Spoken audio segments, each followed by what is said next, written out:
The rain was coming down hard that Tuesday night, the kind of rain that soaks through your jacket in seconds. David pulled his collar up higher and checked his watch. 2 in the morning. Still 5 more hours until his shift ended. He'd been working as a security guard at the Thompson building for almost 3 years now. It wasn't glamorous work, but it paid the bills. Well, most of them anyway.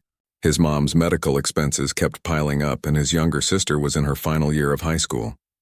Someone had to keep things together, and that someone was him. David made his usual rounds through the empty hallways, his footsteps echoing off the polished floors. The building was quiet except for the sound of rain hammering against the windows. He kind of liked the night shift, actually. No crowds, no small talk, just him and his thoughts. Though lately, those thoughts had been pretty heavy. The hospital bills, the overdue rent notice, his sister's college applications sitting on the kitchen table. She was smart, really smart. She deserved a shot at a good school, but how were they going to afford it? He pushed those worries aside and headed back to the main entrance. That's when he saw something through the glass doors, a shape on the ground just outside the building's entrance. At first he thought it might be a pile of old clothes or trash bags. But then it moved. David rushed outside, the cold rain immediately drenching his uniform. An old man was lying there on the wet pavement, curled up against the building's wall. He looked to be in his 70s, maybe 80s. His clothes were worn and dirty, and he was shaking badly from the cold. Sir, are you okay?" David knelt down beside him. The old man's eyes fluttered open. They were cloudy with confusion. I don't know where I am," he mumbled. David looked around. The street was empty. No cars, no people. Everyone with any sense was home in bed, out of this miserable weather. He'd seen plenty of homeless folks around the area before, but something about this old man tugged at his heart. Maybe it reminded him of his own grandfather, who'd passed away last year. "Can you stand up? Let's get you inside where it's warm." The old man tried to push himself up, but his arms gave out. He was too weak. David gently lifted him, surprised at how light he was, like he weighed almost nothing. He half-carried, half-guided the old man through the doors and into the building's lobby. "Thank you," the old man whispered. "Thank you, young man." David grabbed his own jacket from the security desk and wrapped it around the old man's shoulders. The guy was soaked to the bone and shivering like a leaf. His lips had a bluish tint that David didn't like at all. "What's your name, sir?" David asked, leading him to a chair. "William," the old man said softly. "Just call me William." "Okay, William." "I'm David. When did you last eat something?" William just shook his head like he couldn't quite remember. David thought for a moment. He wasn't supposed to let anyone into the building after hours. It was literally rule number 1 in his security handbook. But what was he supposed to do? Leave an old man outside in the freezing rain? That wasn't happening. He helped William to the break room on the first floor. It was small and plain, but at least it was warm and dry. David sat William down at the table and grabbed the lunch bag his mom had packed for him earlier. Inside was a turkey sandwich, an apple, and a thermos of homemade vegetable soup. His stomach had been growling for the past hour, but this seemed more important.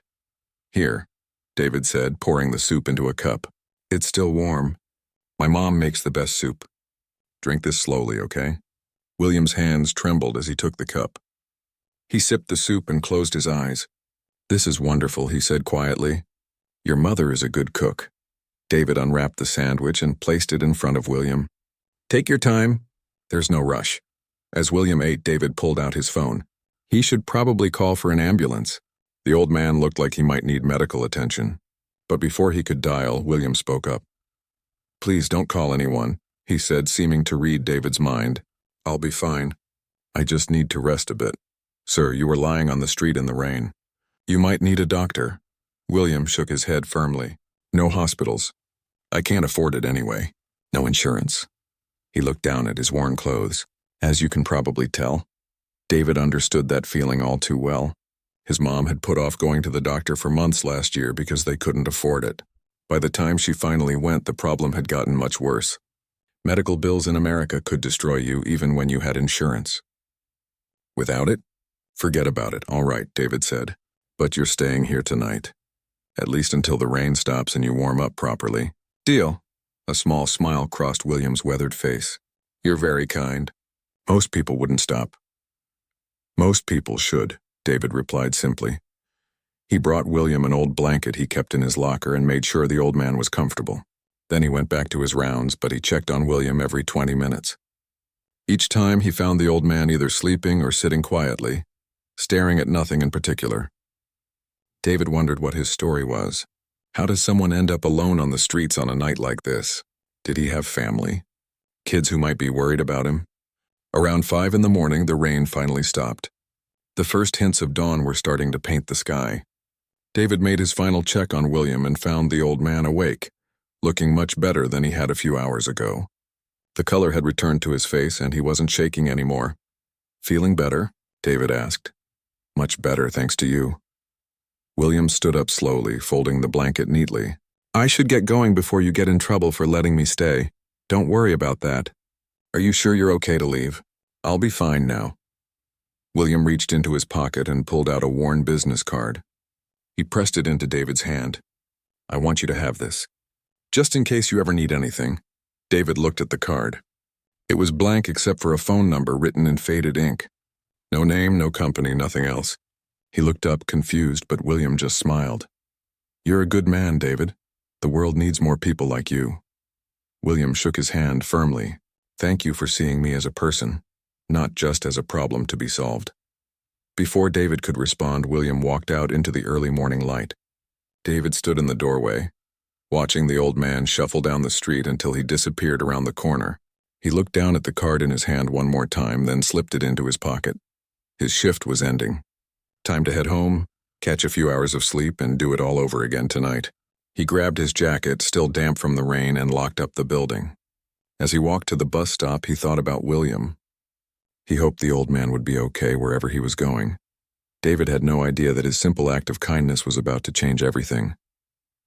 David had barely slept 3 hours when his sister Rachel started banging on his bedroom door. David, wake up. There's a weird car outside our building." He groaned and checked his phone. 1 in the afternoon. He'd gotten home at 7, which meant he'd only been asleep since 8. His body felt like lead. "Rachel, it's probably just someone visiting the neighbors. Go back to your homework." "No, seriously. It's been there for over an hour. And it's not a normal car. It's like those fancy ones you see in movies, all black and shiny. There's even a driver just standing next to it." That got David's attention. He dragged himself out of bed and went to the window. Rachel wasn't exaggerating. Parked right in front of their rundown apartment building was a luxury sedan that probably cost more than he'd make in 5 years. A man in a crisp black suit and cap stood beside it, checking his phone. David's stomach dropped. Debt collectors? No, they didn't show up in cars like that. His mind raced through possibilities. Had something happened to his mom? Was she okay? "Stay here," he told Rachel, pulling on yesterday's jeans and a t-shirt. He was halfway down the stairs when there was a knock on their apartment door. His mom appeared from the kitchen, wiping her hands on a dish towel, looking just as confused as he felt.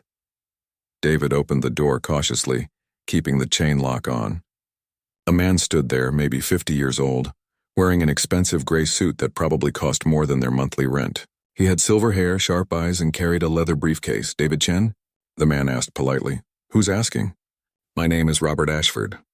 I'm an attorney. May I come in? I promise this is good news, not bad."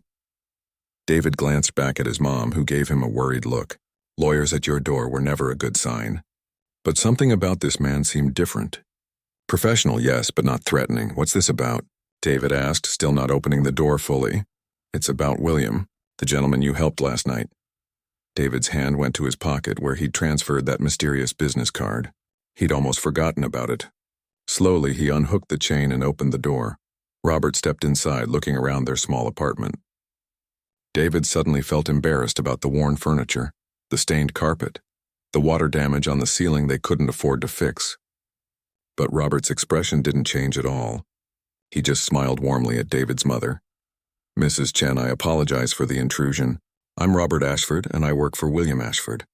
Your son did something very kind for Mr. Ashford last night, and he wanted me to speak with David personally." "I don't understand," David said. "He was just an old man who needed help. Why would he send a lawyer?" Robert set his briefcase on their coffee table and opened it. He pulled out a folder and handed David a photograph. It showed the same old man from last night, William, but in this picture he was wearing an expensive suit, standing in front of a massive glass building.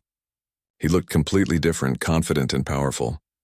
That homeless man you helped? Robert said. That was William Ashford. He's the founder and CEO of Ashford Industries. Perhaps you've heard of them. David's brain felt like it was short-circuiting. Ashford Industries? He'd seen their name on half the construction sites in the city. They owned shopping centers, apartment buildings, office towers. They were huge. And that old man in the rain was the CEO? That's impossible, David said. He was on the street. He had nothing. He had nothing because he chose to have nothing, at least for that night, Robert explained. Mr. Ashford is worth approximately $3 billion. But lately, he's become concerned that his wealth has isolated him from real human interaction. Everyone who approaches him wants something. Money, connections, opportunities. He never knows if people are being genuine or just trying to use him. Rachel had crept into the living room and was listening with her mouth hanging open. Their mother had sat down heavily in her chair, looking like she might faint. Robert continued. So about once a month, Mr. Ashford disguises himself and walks through the city. He wants to see how people truly behave when there's nothing to gain from being kind. Last night in the rain, dozens of people passed him by. You were the only one who stopped. The only one who gave up your own comfort, your own meal, to help a stranger. David's mind flashed back to the sandwich and soup. His stomach had been growling all through the rest of his shift. He'd been so hungry by the time he got home that he'd eaten a bowl of cereal before collapsing into bed. I just did what anyone should do, David said quietly. But most people don't, Robert replied. That's exactly the point. Mr. Ashford was deeply moved by your actions. He'd like to meet with you this afternoon if you're available. Meet with me? Why? Robert smiled. That's something he'd like to discuss in person. The car outside is here to take you to his office. Unless you'd prefer to drive yourself? David almost laughed. Drive himself? Their car had died 6 months ago and they couldn't afford to fix it. That's why he took 2 buses to get to work every night. I don't know, David said, feeling overwhelmed. This is a lot to process. What does he want from me? He doesn't want anything from you, David. He wants to give you something. An opportunity to thank you properly for your kindness. His mother spoke up for the first time. David, maybe you should go. What harm could it do to listen? But David was skeptical. Things like this didn't happen to people like him. Rich billionaires didn't track down security guards to say thank you. There had to be a catch. How do I know this is real? David asked. How do I know you're really who you say you are? Robert didn't seem offended. In fact, he looked impressed. Smart question. Here's my business card with my bar association number. You can look me up. Here's Mr. Ashford's direct office number. You can call and verify. And here? He pulled out another folder. These are articles about Mr. Ashford's community work and his philosophy on business. You'll see he has a history of helping people in unexpected ways. David took the papers and skimmed through them. There were newspaper clippings about Ashford Industries donating to homeless shelters, funding scholarships, building community centers. One article was titled "The Billionaire Who Walks Among Us" and talked about William Ashford's unusual habit of connecting with regular people. Take your time, Robert said gently. I understand this is strange, but I promise you this is legitimate. Mr. Ashford simply wants to meet you and have a conversation. No strings attached. If you decide you're not interested after talking with him, you can walk away. The car will bring you right back home. Rachel grabbed David's arm. David, you have to go. This is like something out of a movie. What if he wants to help us? What if he can help Mom with her medical bills? David hadn't even thought of that. His mother's medication alone cost $400 a month, and that was with the discount program from the pharmacy. The hospital bills from her surgery last year were still sitting in a drawer, marked past due in angry red letters. But he didn't want charity. He'd worked hard his whole life, never asked for handouts. Pride was sometimes all you had when you didn't have money. I need some time to think, David said. Of course, Robert replied, handing him another card. This is my personal cell phone. Call me whenever you're ready, today or tomorrow. The offer stands. Mr. Ashford doesn't give up easily when he believes in someone. After Robert left, David sat on their worn couch, staring at the business cards in his hand. His mother sat beside him, putting a gentle hand on his shoulder. What are you thinking? She asked. I'm thinking this is too good to be true. Things like this don't happen to people like us. Maybe they do, Rachel said excitedly. Maybe they happen more often than we think, but we're too scared to believe it. David looked at his sister. She was only 17, but sometimes she was wiser than him. He thought about William, that old man shivering in the rain. He hadn't helped him because he expected something in return. He'd helped because it was the right thing to do. Maybe that's exactly why this was happening. He picked up his phone and dialed the number on Robert's card. "Mr. Ashford?" David said when the attorney answered. "I'll meet with him. When should I be ready?" On the other end, he could hear the smile in Robert's voice. "The car is still outside whenever you're ready. How about now?" The car ride downtown felt like entering a different world. David sat in the back seat trying not to touch anything, afraid he might break something expensive. The leather seats were softer than his bed at home. Classical music played softly through speakers he couldn't even see. The driver, whose name was James, didn't say much, just drove smoothly through traffic like they were floating. David looked down at his clothes. Faded jeans, a plain blue t-shirt with a small stain near the bottom, and his old sneakers with the worn-out soles. He should have changed into something nicer. But what did he own that would be appropriate for meeting a billionaire? Nothing. Absolutely nothing. The car pulled up to a glass tower that seemed to stretch into the clouds. The Ashford Industries building. David had walked past it 100 times, but never imagined he'd actually go inside. The lobby alone was bigger than his entire apartment. Marble floors, modern art on the walls, a fountain in the center that probably cost more than his yearly salary. Robert was waiting for him by the elevators, looking just as polished as before.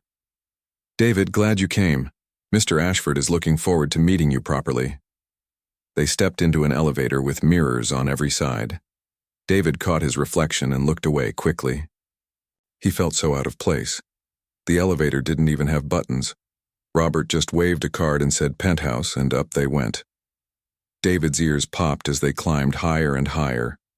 When the doors opened, David stepped into what could only be described as an office from a magazine. Floor-to-ceiling windows showed the entire city spread out below. The furniture looked like art pieces. Everything was clean, modern, and screamed money. And there, standing by the window, was William. But not the William from last night. This William wore a tailored navy suit that fit perfectly. His gray hair was neatly combed. He looked strong, healthy, and nothing like the frail old man David had helped off the street. "David." William turned with a warm smile and walked over, extending his hand. "Thank you for coming. I know this must be quite a shock." David shook his hand, still trying to process everything. "You could say that, sir. You look a lot different than last night." William laughed, a genuine sound that put David slightly more at ease. "I imagine I do. Please sit down. Can I get you anything? Coffee? Water? Something to eat?" "I'm okay, thanks." David sat carefully on a chair that probably cost more than his car used to be worth. William sat across from him, and for a moment David saw a flash of the old man from last night.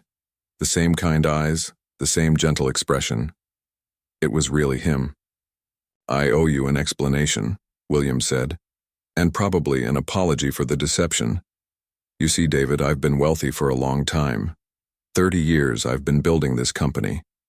And somewhere along the way I realized I'd lost touch with reality. Everyone who talks to me wants something. Business deals, donations, investments, jobs for their relatives. I'm not a person to them anymore. I'm just a wallet with legs." David didn't know what to say, so he just listened. "So I started taking these walks," William continued. "Once a month I dress in old clothes and spend a night on the streets. No security, no phone, nothing, just me. I want to see how people really behave when there's nothing to gain from being kind. And I have to tell you, David, most nights are disappointing. People step over me, ignore me. Sometimes they're even cruel. Last night 23 people passed me before you stopped. I counted. I couldn't just leave you there," David said quietly. "But you could have," William replied.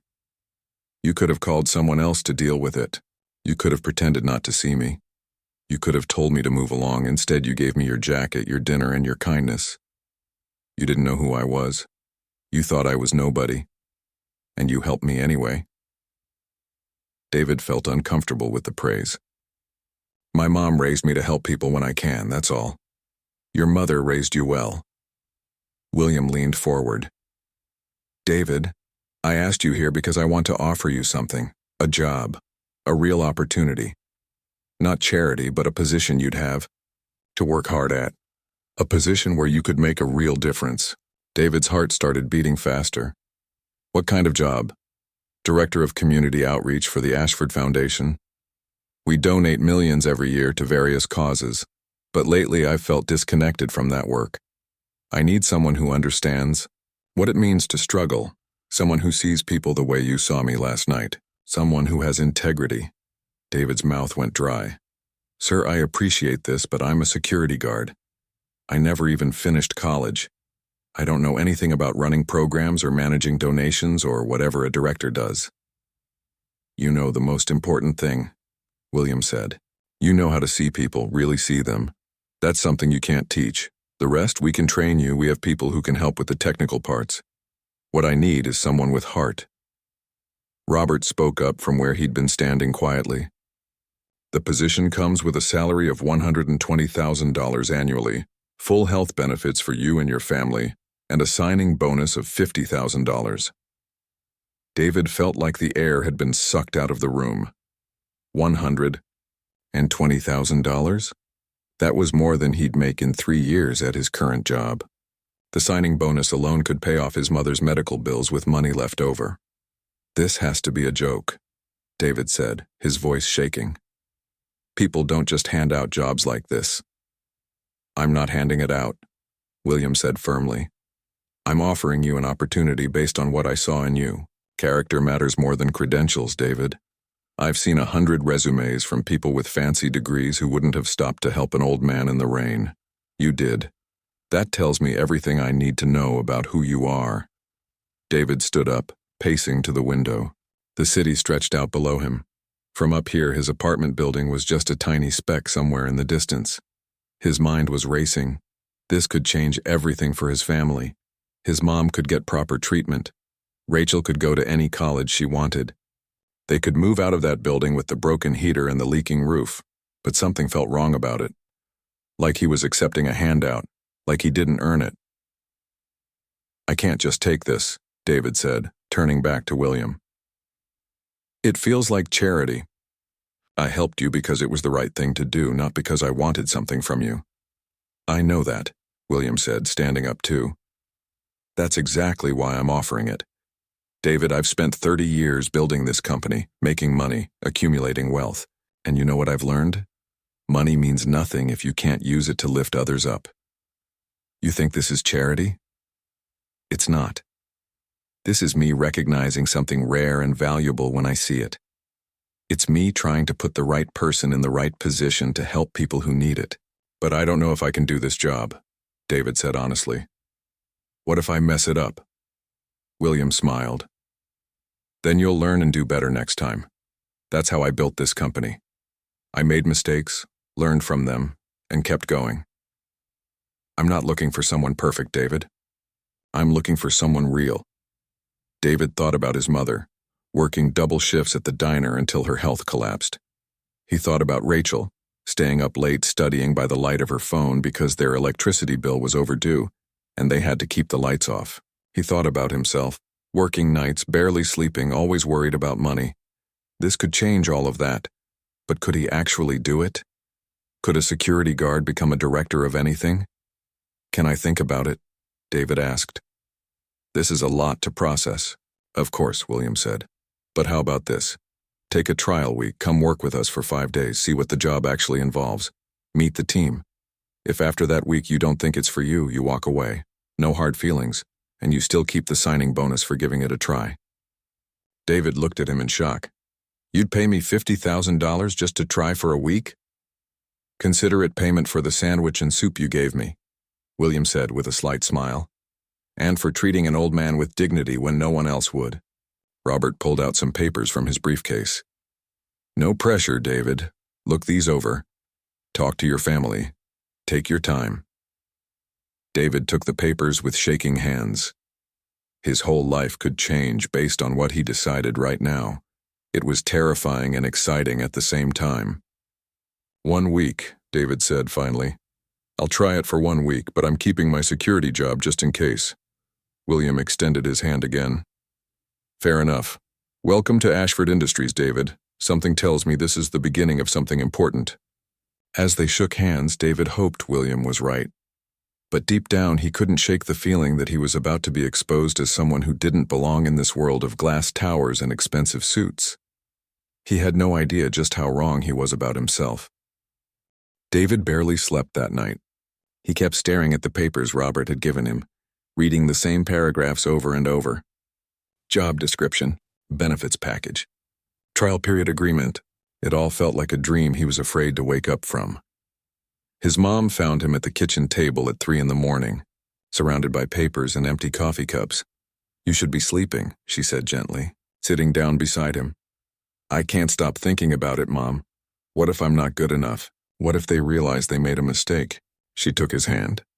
David, you've spent your whole life thinking you're not good enough.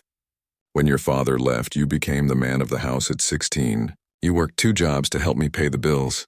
You made sure Rachel stayed in school. You've been good enough for us every single day. Maybe it's time you believed it yourself.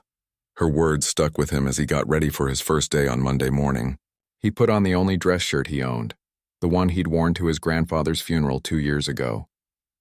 It was a little tight now, but it would have to do. Rachel had ironed his best pair of pants and laid them out on his bed like it was his first day of school. You got this, she said, giving him a hug before he left. Go show them what you're made of. The Ashford Foundation offices were on the 15th floor of the same building. When David stepped out of the elevator, he was greeted by a woman about his age with short dark hair and a professional smile. You must be David. I'm Patricia, the current director. Mr. Ashford told me you'd be shadowing me this week. She shook his hand warmly. Welcome to the team. The office was busy with people moving between cubicles, talking on phones, working on computers. Everyone looked so professional, so confident. David felt like an imposter. Patricia showed him around, introducing him to what felt like 50 different people whose names he immediately forgot. There was the donations coordinator, the grants manager, the community liaison, the events planner. Everyone had titles that sounded important and complicated. Don't worry, Patricia said, noticing his overwhelmed expression. It took me months to figure out who everyone was. Just take it one day at a time. They spent the morning in meetings. Patricia explained how the foundation worked, the different programs they funded, the application process for grants. David tried to take notes, but half the time he didn't even understand what people were talking about. They used words like stakeholders and metrics and strategic initiatives. It was like learning a new language. By lunch, David felt completely out of his depth. They went to a cafe across the street and Patricia ordered a salad that cost $14. David got the cheapest sandwich on the menu and still felt guilty spending $9 on lunch. How are you holding up?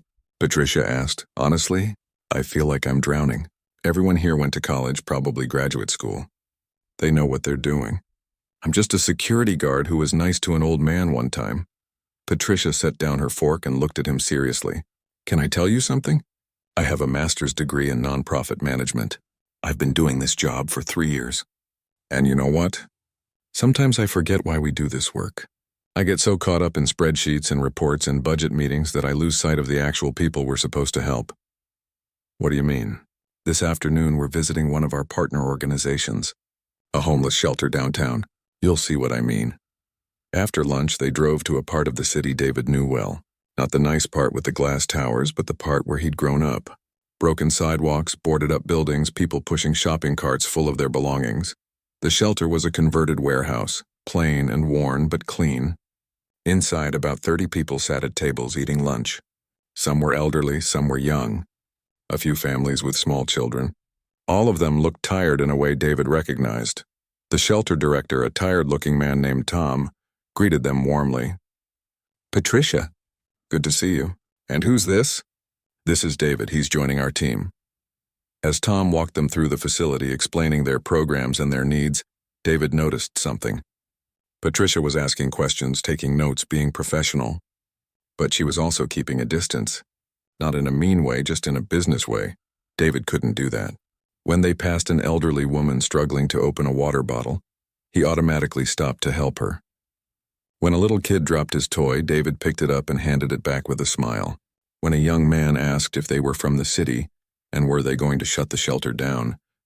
David sat with him and explained they were there to help, not hurt. Patricia watched all of this quietly. On the way back to the office, she was quiet for a long time. Finally, she said, "You did something today that I haven't done in months." "What's that?" "You saw them as people first, not as numbers in a report or recipients of services. Just people. That woman with the water bottle. I walked right past her. You stopped without even thinking about it," David shrugged. "My mom always says everyone's fighting a battle you know nothing about. Best to be kind whenever you can." "Your mom is a wise woman," Patricia said. "You know, maybe Mr. Ashford was right about you." The rest of the week followed a similar pattern. Meetings David barely understood, followed by site visits where he actually felt useful. On Wednesday, they visited a youth center. While Patricia reviewed their grant application, David ended up playing basketball with some teenagers who reminded him of himself at that age. They opened up to him about their lives, their struggles, their dreams, information that never made it into the official reports. On Thursday, they met with a food bank. Patricia discussed logistics with the manager, while David helped unload a truck with the volunteers. He learned more about the neighborhood's needs in those 2 hours than he had in all the morning meetings combined. Friday was different. Robert showed up at the office mid-morning and pulled David aside. "Mr. Ashford would like to see you. There's something he needs your help with." David followed Robert to William's office, his stomach in knots. Was the trial week over early? Had he messed something up? William was standing by his window looking troubled. When David entered, he turned and his expression was serious. "David, I need your honest opinion about something. It's sensitive." "Of course, sir." William handed him a folder. "This is one of our partner organizations. We've been funding them for 2 years. They run programs for at-risk youth. On paper, everything looks perfect. But I've been hearing rumors, stories that don't add up, money that might not be going where it's supposed to." David opened the folder and looked at the reports, numbers, charts, photos of smiling kids. It all looked good. "What do you want me to do?" "I want you to visit them. Don't tell them you're coming. Just show up, look around, talk to people. Use those instincts of yours. Tell me what you see." David spent Friday afternoon at the youth center in question. On the surface, it looked fine. Nice building, good equipment. But something felt off. The staff seemed nervous when he asked questions. The kids he talked to mentioned programs that were supposed to exist but clearly didn't. He saw donation boxes full of supplies that were supposed to be distributed but were just sitting in storage. By the time he got back to the office, it was after 6. Most people had gone home, but William was still there, waiting. "Well?" William asked. David took a deep breath. This was it. This could be the moment that proved he didn't belong here. If he was wrong, he'd look like an idiot. If he was right, he'd be accusing people of wrongdoing with no proof except his gut feeling. "Something's wrong there," David said finally. "I think they're taking your money and not using it the way they're supposed to." William studied his face. "You're sure?" "I don't have proof. But yes, I'm sure. The staff couldn't answer basic questions about their programs. The kids told me about activities that don't actually happen. There's donated equipment just sitting in boxes. If this is what running a program looks like, then I don't understand non-profit work at all." William was quiet for a long moment. Then he smiled. "You understand it better than you think." "Sir?" "David, that organization doesn't exist. We created fake files, fake reports, everything. We do this test with every potential hire for sensitive positions. We need to know if someone will tell us hard truths even when it might be easier to stay quiet." David felt his legs go weak. "That was a test?" "And you passed. Most people in your position would have said everything looked fine. They wouldn't want to make waves during their trial week, but you told the truth, even though you thought it might cost you the job." William extended his hand. "The trial week is over, David. The job is yours if you want it. For real this time." David shook his hand, relief and excitement flooding through him. But more than that, he felt something else. For the first time in his life, he felt like maybe, just maybe, he was exactly where he belonged. "I want it," he said. "I really want it." "Good," William said. "Because we have a lot of work to do. And I think you're going to change a lot of lives, David, starting with your own." 6 months felt like 6 years in the best way possible. David still had moments where he'd look around his new office and wonder if he was dreaming. But those moments were getting fewer and farther between. The work was harder than anything he'd ever done. but it was also the most rewarding. He'd completely changed how the Ashford Foundation approached community outreach. Instead of just writing checks and reviewing applications from behind a desk, David insisted on visiting every organization personally. He talked to the people being helped, not just the people running the programs. He asked questions nobody else thought to ask. His first major project had been launching a program for the homeless population. Not just shelters, though those were important. David created partnerships with job training centers, mental health services, and medical clinics. He remembered what it felt like to be invisible, to be walked past like you didn't matter. He made sure nobody in their programs would feel that way. The best part? His family. His mom's health had improved dramatically with proper medical care and without the constant stress of unpayable bills. She'd even started painting again, something she'd given up years ago because she couldn't afford supplies. Their apartment had better heating now, thanks to moving to a nicer building. Small things that meant everything. Rachel was thriving too. She'd been accepted to 3 universities and was headed to college in the fall on a combination of scholarships and money they could actually afford now. Just last week, she'd hugged David and whispered, "You changed our lives." He'd cried a little, though he'd never admit it. But the person who'd changed the most was probably William. The elderly billionaire had become something like a mentor, maybe even a friend. They had lunch together every couple of weeks, always at small local restaurants, never the fancy places William could easily afford. They'd talk about everything from philosophy to family to the purpose of wealth. "You know what you reminded me of?" William had said during one of those lunches. "You reminded me why I started this company in the first place. It wasn't about making billions. It was about creating something that mattered, something that could help people build better lives. Somewhere along the way I forgot that. You helped me remember." Today was special, though. Tonight was the annual Ashford Foundation Gala, a huge event where donors and community leaders gathered. David had been dreading it for weeks. Hundreds of wealthy people in expensive clothes, making small talk about things he still didn't fully understand. He'd tried to get out of going, but William had insisted. "Trust me," William had said with a mysterious smile. "You'll want to be there." So here David was in a rented tux that felt uncomfortable no matter how he adjusted it, standing in a ballroom that probably cost more to rent for one night than his old annual salary. Crystal chandeliers hung from the ceiling. A live orchestra played in the corner. Everyone looked like they belonged in a movie. Patricia found him hiding near the refreshment table. She looked elegant in a navy dress, much more comfortable than he felt. "You clean up nice," she said with a grin. "Stop looking so terrified. You've earned your place here more than half these people." "Easy for you to say. You know how to work a room. I know how to work a night shift." "And that's exactly why you're valuable," she said. "Just be yourself. That's what got you here in the first place." The evening dragged on with speeches and presentations. David applauded when everyone else did, laughed at jokes he didn't quite get, and tried not to spill anything on his rented tux. He was counting down the minutes until he could leave when William took the stage. "Thank you all for being here tonight," William began. "This foundation means everything to me, and your support makes our work possible. But tonight I want to talk about something different. I want to talk about character." David shifted uncomfortably, wondering where this was going. "6 months ago, I was lying on a street corner in the rain," William continued. The room went silent. "I do this occasionally, you see. I disguise myself and walk through the city to remember what it's like to be powerless, to be invisible. That night, 23 people passed me by. But the 24th person stopped." David's heart started pounding. He wasn't going to tell this story here, was he? That person was a young security guard named David Chen. He gave me his jacket, his dinner, and his kindness without knowing who I was or what I could give him in return. He helped me because it was the right thing to do. And in doing so, he reminded me of something crucial. True character reveals itself when there's nothing to be gained. William gestured toward David. "David, could you join me up here, please?" David felt his face go hot. Everyone was looking at him. He wanted to disappear, but Patricia gave him a gentle push forward.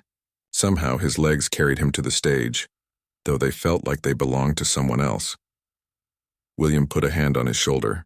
"David is now our Director of Community Outreach, and in just 6 months he's revolutionized how we connect with the communities we serve. He's launched programs that have helped hundreds of people find jobs, get health care, and rebuild their lives. But more importantly, He's reminded everyone at this foundation why we do this work. The audience applauded, but William held up his hand.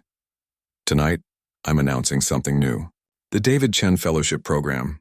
This program will identify and mentor individuals who demonstrate exceptional character, regardless of their background or credentials. Will provide education, training, and opportunities to people who might otherwise never get a chance to discover their potential. Because if there's one thing David has taught me, it's that talent and integrity exist everywhere. We just have to be willing to see it. David's eyes stung. He couldn't believe this was happening. William continued. Too often we judge people by their resumes instead of their character. We look at where they went to school instead of how they treat others.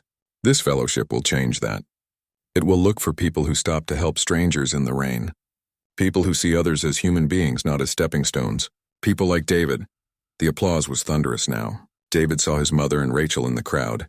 His mom crying happy tears, Rachel beaming with pride. When had they even gotten here? William must have invited them. After the speeches ended and the crowd mingled again, David found a quiet corner to catch his breath. William found him there a few minutes later. I should have warned you, William said, but I wanted your reaction to be genuine. A whole fellowship program? Named after me? Sir, I don't know what to say. You don't have to say anything. You earned this, David. Not by doing anything extraordinary, but by being consistently decent when no one was watching. That's rarer than you think. I just helped an old man who needed help. Exactly, William said. And that simple act of kindness has already changed dozens of lives through the work you've done here. Imagine what it will do when we multiply that across hundreds of people through the fellowship. Your kindness is going to ripple out farther than you can possibly imagine. Later that night, after the gala ended, David stood outside the building where he used to work as a security guard. The new guard on duty, a young guy who couldn't have been more than 22, was doing his rounds. David recognized that look of exhaustion, that weight of responsibility. He walked up to the entrance. The young guard looked nervous for a moment, probably wondering if David was trouble. Cold night, David said friendly. Yeah, it is. The guard replied cautiously. You doing okay? This job treating you all right? The young man's shoulders relaxed a little. It's honest work. Pays the bills mostly. Helping my family out, you know? David smiled. He knew exactly.